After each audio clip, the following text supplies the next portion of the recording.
நேயர்கள் எல்லாருக்கும் வணக்கம். நாகத்வஜாய வித்மகே பத்மஹஸ்தாய தீமகே தன்னோ ராகு பிரசோதயாத்.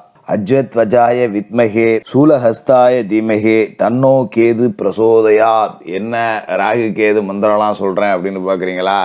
இந்த வீடியோவில் 2025 வருடத்திற்கான சிறப்பு ராகு கேது பயிற்சி பலன்கள் அப்படிங்கிறது தான் பார்க்க போகிறோம். அதாவது தமிழ்நாட்டில் ராகு கேதுக்கள் அப்படிங்கிறதுல பல ஜோதிடர்களுக்கே சரியான விளக்கம் அப்படிங்கிறது இல்லை. ராகு யார், கேது யார், இவங்க கொடுக்கக்கூடிய பலன் எப்படி இருக்கும் அப்படிங்கிறது பல ஜோதிடர்களுக்கே தெரியறது கிடையாது. அதாவது ராகு கேதுக்கள், நிழல் கிரகங்கள், சர்ப்ப கிரகங்கள், சாயா கிரகங்கள் இதோட எல்லாரும் முடிச்சிடுறாங்க. நீங்கள் கேரளாவெல்லாம் போய் பார்த்தீங்கன்னா நவகிரகங்களில் ராகு கேதுக்களோட நிலை, ராசி மாற்றத்தை வச்சு மட்டுமே ஜோதிடமே சொல்லி முடிச்சிடுவாங்க, ஜாதகமே பார்த்து முடிச்சிடுவாங்க. அந்த அளவுக்கு இந்த சர்ப்ப கிரகங்களோட அமைவு மாற்றம் அப்படிங்கிறது ரொம்ப முக்கியம். இதில் ராகு அப்படிங்கிறவர் விஷப்பாம்பு, கேது அப்படிங்கிறவர் விஷமற்ற பாம்பு. அதாவது ராகு அதீத தைரியம் அப்படிங்கிறத கொடுப்பாரு, நமக்கு நிறைய கர்ம வினைகள், முன்னோர்களோட கர்ம வினை கொடுப்பாரு. கேதுங்கிறவர் பட்டற்ற ஒரு தன்மையை கொடுப்பாரு. ஒவ்வொரு கிரகங்களுக்கும் ஒவ்வொரு நாள் இருக்குது பார்த்தீங்களா? இப்போ ஞாயிறுக்கு சூரியன், திங்களுக்கு சந்திரன், செவ்வாய்க்கு செவ்வாய், புதனுக்கு புதன், வியாழனுக்கு குரு, வெள்ளிக்கு சுக்கிரன், சனிக்கு சனின்னு. அது மாதிரி ராகு கேதுகளுக்கு கிழமை இருக்கா ஜோசியரை அப்படிங்கன்னா இல்லைன்னு பலர் சொல்லுவாங்க. ஆனால் இருக்குது. ஒவ்வொரு நாள்லேயும் ராகு காலம் அப்படின்னு 1.5 மணி நேரத்தை ராகு எடுத்துக்குவார்.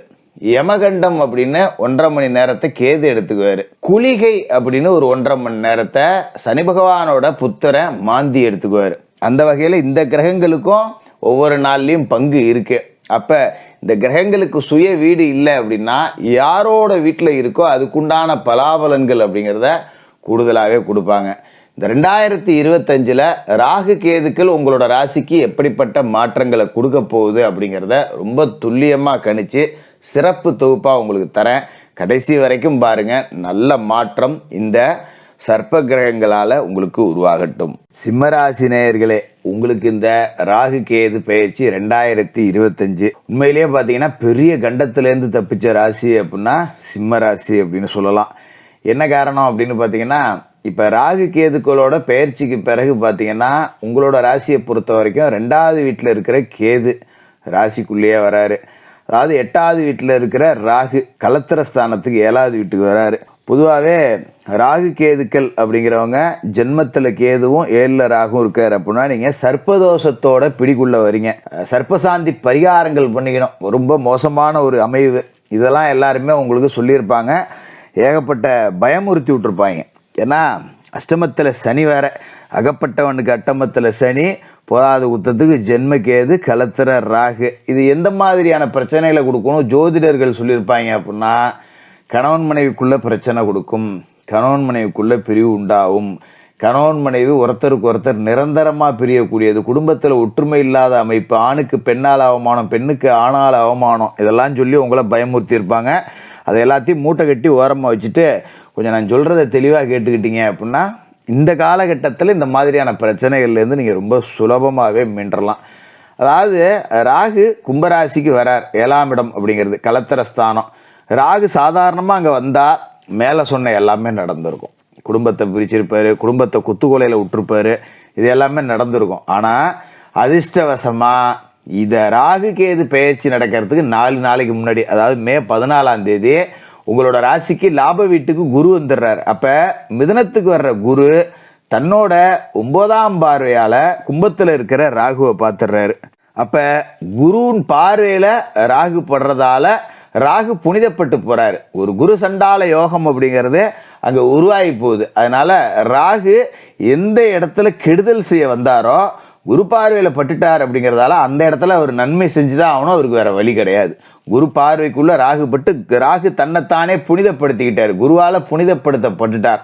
அதனால் மற்ற ஜோதிடர்கள் சொல்கிற மாதிரி பயம், அச்சம் இதெல்லாம் ஒன்றும் வேண்டாம். அதெல்லாம் கணவன் மனைவிக்குள்ளே நல்ல ஒற்றுமை இருக்கும். திருமணமாகாதவர்களுக்கும் திருமணம் நடக்கும். அதுதான் ரொம்ப முக்கியம். அது மாதிரி காதல் உறவுகளில் இருக்கிறவங்க திருமணமாக மாற்றலாம். வீட்டில் போய் இந்த ராகு கேது பயிற்சிக்கு பிறகே போய் எனக்கு ஒரு பையனை பிடிச்சிருக்கு, இல்லை எனக்கு ஒரு பொண்ணை பிடிச்சிருக்கு அப்படின்னு சொல்லி பேசி அனுமதி வாங்கிறதுக்கும் ஒரு நல்ல காலகட்டம். அதுமாதிரி 7ஆம் இடத்துல இருந்து கெடுதல் மட்டுமே செய்ய வந்த ராகு இப்போ நல்லது மட்டுமே தான் செஞ்சாகணும். அவருக்கு வேறு வழி கிடையாது. அப்போ கூட்டு தொழிலில் வருமானத்தை கொடுப்பார். இப்போ தொழில் செஞ்சுக்கிட்டு இருக்கேன், முதலீடு 10 ரூபா பத்தலை அப்படின்னா கூட்டாளிகள் வகையில் ஒருத்தர் வருவார், முதல் போடுறேன் நான், 2 பேரும் சேர்ந்து செய்வோன்னு. அந்த நேரத்தில் நாம் என்ன செய்யணும், அதை பயன்படுத்திக்கலாம். அதே நேரத்தில் ஒப்பந்தங்கள் முறையாக இருக்கணும். சும்மா பேச்சுவாக்கில் இல்லாமல் உனக்கு பாதி எனக்கு பாதின்னு இல்லாமல் இங்கே வா பத்திரம் போட்டு 2 பேரும் எழுதிக்கோ, 4 சாட்சி கூப்பிடு, கையெழுத்து போடு, இந்தா இவ்வளோ நீ போட்டிருக்க, இவ்வளோ உனக்கு, இவ்வளோ எனக்கு வர்ற லாபத்தில், நட்டா வந்தாலும் உனக்கு இவ்வளோ எனக்கு இவ்வளோ அப்படின்னு பிரிச்சுக்கிட்டு எழுதிக்கிட்டு முறைப்படி தொழில் செஞ்சிங்கன்னா பெரிய அளவில் முன்னுக்கு வரலாம். புனிதப்பட்ட ராகு அப்படிங்கிறவர் உங்களுக்கு ஒரு பொற்காலத்தையும் அமைச்சு கொடுப்பார் அப்படிங்கிறதுல எந்த மாற்றமும் இல்லை. அதோட முக்கியமான விஷயம், நண்பர்கள் பகையாக இருக்கணும் ராகு புனிதப்படலைன்னா. இப்போ ராகு புனிதப்பட்டதால் நண்பர்கள் உங்களுக்கு ஆதரவாக இருப்பாங்க. அஷ்டம சனி காலகட்டத்தில் நட்பு அப்படிங்கிறது துரோகமாக மாறும். ஆனால் அந்த 7ஆம் இடம் அப்படிங்கிறது நண்பர்களை குறிக்கக்கூடிய இடத்துல உட்காந்துக்கிட்டு ராகு புனிதமடைஞ்சு போகிறதால நண்பர்கள் உதவிகரமாக இருப்பாங்க. இந்த ராகு கேது பயிற்சி அப்படிங்கிறது நல்லா தான் இருக்கும். அதுமாரி இன்னொரு முக்கியமான விஷயம், கேது ஜென்மத்துக்குள்ளே வராரு. கேது யார் அப்படின்னா ஒரு பட்டற்ற துறவி. எதுலேயுமே பெரிய அளவில் ஆசை அப்படிங்கிறது நமக்கு இருக்காது. ஆகா அப்படி இருக்கணும்டா இப்படி இருக்கணும்டா அப்படிங்கிற ஆசை இல்லாத ஒரு நிலையை உங்களுக்கு கொடுப்பாரு. பொதுவாகவே சிம்ம ராசிக்காரர்கள் பார்த்திங்கன்னா ஒரு லீடர்ஷிப், எதுலேயுமே தான் மேலே இருக்கணும் அப்படின்னு நினைக்கக்கூடிய ஆளுங்க, நம்ம சொல்கிறதான் எல்லாரும் கேட்கணும்னு நினைக்கக்கூடிய ஆளுங்க. இப்போ இந்த அஷ்டம சனி காலகட்டம் அப்படிங்கிறப்ப எல்லாமே நமக்கு எதிராகவே நடக்கிற மாதிரி இருக்கும். ஆனால் ஜென்மத்தில் கேது வந்துட்டார் இல்லைங்களா, அதனால் உங்களோட கோவத்தை அவர் குறைச்சிடுவார். சிம்மராசிக்காரங்களுக்கு சும்மா மூக்கு மேலே கோவம் வந்துடும். எதாக இருந்தாலும் என்ன நான் சொல்கிறேன்னு ஏற்று பேசிகிட்டு இருக்கேன் வடா வேலையே அப்படின்னு டக்குன்னு எடுத்து எரிஞ்சு மூஞ்சில் எரிஞ்சு பேசிட்டு போயிடுவாங்க. இப்போ கேது ராசிக்குள்ளேயே வரார் அப்படிங்கிறப்ப உங்களை ஒரு ஆன்மீகத்தின் பாலை தள்ளி விட்டுருவார்.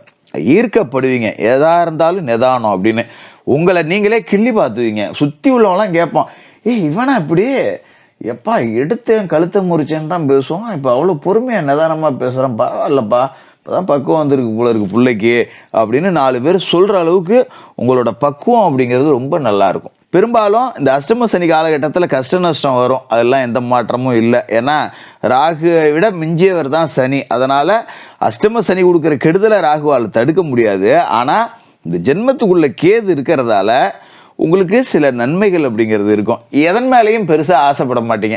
ஆசைப்பட்டு ஒரு பெரிய முதலீடு ஒன்று கடன் வாங்கி போட்டேன்டா நட்டமாகி போச்சு, அந்த வேலைலாம் இல்லை. 10 ரூபா வருதா, 10 ரூபாயை வச்சுக்கிட்டு ஒரு 8 ரூபாக்குள்ள குடும்பம் நடத்துவோம், 2 ரூபா மிச்சப்படுத்துவோம். 100 ரூபா வருதா, ஒரு 80 ரூபாக்குள்ள குடும்பம் நடத்துவோம், 20 ரூபா மிச்சப்படுத்துவோம். இந்த மாதிரியே தான், பெருசாக ஆசை இல்லை, எதையுமே கனவு லட்சியம்னு வளர்த்துக்க மாட்டீங்க. சரி நமக்கு நேரம் சரியில்லை, அப்படியே நடக்கிறது நடக்கட்டும், நம்ம உண்டு நம்ம வேலை உண்டுன்னு இருப்போம், பின்னால் நமக்கு நேரம் வர்றப்ப எப்படி இருக்குது அப்படின்னு பார்த்துக்குவோம் அப்படிங்கிற ரீதியில் தான் போவீங்க. ஆனால் காசு பணத்துக்கு பஞ்சம் இருக்காது. என்ன காரணம் அப்படின்னா, குரு மிதன ராசிக்கு வந்துடுறார், லாப வீட்டுக்கு வந்துடுறார். உங்களோட ராசி அதிபதி கிரகங்களோட ராஜா சூரியனோட நெருங்கிய நட்பு கிரகம், நவகிரகங்கள்லேயே முழு சுப கிரகமாக இருக்கக்கூடிய குரு பகவான் உங்களோட ராசிக்கு லாப வீட்டுக்கு வந்துடுறார். அப்படிங்கிறதால காசு பணம் இருக்கும். காசு பணத்தை செலவு பண்ணாமல் பட்டற்று இருப்பீங்க. அதனால் 10 ரூபா மிச்சம் வைக்கலாம். ஆனாலும் இந்த அஷ்டம சனியோட ஆதிக்கம் இருக்குங்கிறதால குடும்பத்தில் ஒருத்தர் மாற்றி ஒருத்தருக்கு ஆஸ்பத்திரி செலவு அப்படிங்கிறது வரும். சரிப்போ சம்பாரிச்சோம் செலவு பண்ணோம், கடன் வாங்காமல் போச்சே பொழப்பு அப்படிங்கிற மாதிரி ஓடிடும். என்ன 10 ரூபா பீரோவில் எடுத்து மிச்சம் வைக்க முடியாது. வருது போகுது வருது போகுது வருது போகுது. ஆனால் கேது ராசிக்குள்ளே இருக்காருங்கிறதால வர்றதை பற்றி நாம் கவலைப்படுற ஆள் கிடையாது, போகிறத பற்றி நாம் கவலைப்படுற ஆள் இல்லை. அப்படிங்கிறதால ரொம்ப அப்படியே சுமூகமாகவே வாழ்க்கை போயிடும். அஷ்டம சனியை பற்றி நீங்கள் பயப்பட வேண்டியதில்லை, ஜென்ம கேதுவை பற்றி பயப்பட வேண்டியதில்லை, களத்திர ராகுவை பற்றி பயப்பட வேண்டியதில்லை. களத்திரத்தில் இருக்கிற ராகு குரு பார்வையில் புனிதம் அடைஞ்சிடறாரு. அஷ்டம சனியோட தாக்கத்தை சரிகட்ட லாபத்துக்கு குரு காசு பணம் 10 ரூபா கொடுத்துருவாரு. அதனால் கடவுள் ஒரு கதவை அடைச்சா இன்னொரு கதவை திறந்து விட்டுருவான். அப்படிங்கிற மாதிரி சிம்மராசிக்காரர்களுக்கு இதுக்கு மேலே நல்லது நடக்கும். ஏன்னா கண்டசனி காலகட்டம் அப்படிங்கிறது இருந்தப்ப உங்களுக்கு அட்டமத்தில் ராகு மாட்டிக்கிட்டார். இப்போ களத்தலத்தில் அவர் இருந்து குறுப்பாறையில் புனிதமடைகிறார். அப்படிங்கிறதால ஒரு கிரகத்தை இன்னொரு கிரகம் அப்படிங்கிறது பேலன்ஸ் பண்ணிடுது. அப்போ சிம்மராசிக்காரர்கள் எதை பற்றியும் கவலைப்பட வேண்டியதில்லை. கொஞ்சம் எதுலேயுமே பிடிவாத குணம் அப்படிங்கிறது இருக்கும். இந்த சிம்மராசிக்காரர்களுக்கே தான் பிடிச்ச முயலுக்கு 3 கால் இல்லை 300 கால்னு சொல்லக்கூடிய ஆளுங்களாக இருப்பாங்க. அந்த பிடிவாதத்தை கொஞ்சம் தளர்த்திக்கிட்டு அப்படியே சரிப்போ நடக்கிறது நடக்கட்டும் அப்படின்னு சொல்லிட்டு கடவுள் மேலே பாரத்தை போட்டுருங்க. ஞாயிற்றுக்கிழமை தோறும் சூரிய பகவானை வணங்கிட்டு தான் உங்களோட வேலைகளை தொடங்கணும். தினமும் கூட வணங்குங்க, மறந்துட்டா கூட ஞாயிற்றுக்கிழமையில் சூரிய நமஸ்காரம் பண்ணிட்டு தான் வேலைகளை தொடங்கணும். அதே மாதிரி பௌர்ணமி அன்னைக்கு சிவாலயங்களில் சத்யநாராயண பூஜை நடக்கும். அங்கே போய் சிவபெருமான மனசார வணங்கிட்டு வாங்க. இந்த ராகு கேது பெயர்ச்சி காலகட்டம் அப்படிங்கிறது பல கஷ்டங்கள் வந்தாலும் எல்லாத்தையும் ஜெயிச்சு நிம்மதியாக வாழக்கூடிய ஒரு காலகட்டமாக இருக்கும். சிம்மராசிக்காரர்களுக்கு வாழ்த்துக்கள்.